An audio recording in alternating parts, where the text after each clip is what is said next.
Dan apa betul negara Indonesia itu sepenting itu buat Apple? Sebetulnya kalau kita terlalu ngotot pride ini Indonesia, ujung-ujungnya kita nggak dapat apa-apa. Ujung-ujungnya negara kita cuma ekspor loan, ekspor TKI, nyangkul di sawah. Karena akibatnya Apple karena ditendang sama negara Indonesia, dia pindah ke negara komunis Vietnam yang berani memberikan fasilitas pajak sampai 50 tahun bahkan lebih.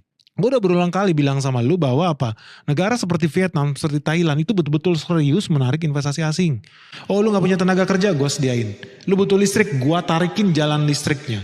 Gak usah takut, gratis bahkan bayar listriknya. Lu gak punya air, gue bangunin pipa air. Sebegitu kencengnya semangatnya mereka mengundang orang buat rame-rame investasi di negara mereka. Lu bayangin, ketika dia masuk ke Vietnam, Vietnam tambahin syarat. Oke, gue kasih lu 50 tahun karena mereka negosiator yang baik. Tapi syaratnya gini ya, lu harus meng-hire 200.000 manusia Vietnam untuk bekerja di pabrik lu. Tim Cook bilang apa? Deal. Mana? Kalian setuju gak dengan ucapan para pejabat-pejabat di Indonesia yang seolah-olah adalah hal yang najis? Memberikan tax holiday, memberikan insentif 50 tahun. Gue mau ajak lu berpikir secara kritis. Apakah yang dijanjikan hanya pride, nasionalisme yang semu?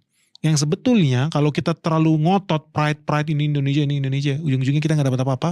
Ujung-ujungnya negara kita cuma ekspor loan, ekspor TKI, nyangkul di sawah.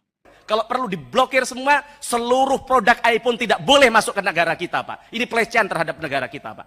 Oke, tapi tiba-tiba kalau seandainya kita boykot, kita cari masalah dengan perusahaan teknologi yang terbesar di dunia, apakah itu bijaksana? Dan apa betul negara Indonesia itu sepenting itu buat Apple?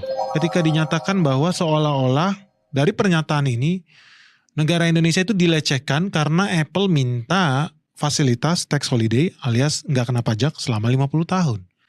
Seolah-olah dibikin packagingnya itu adalah hal yang membebani keuangan negara.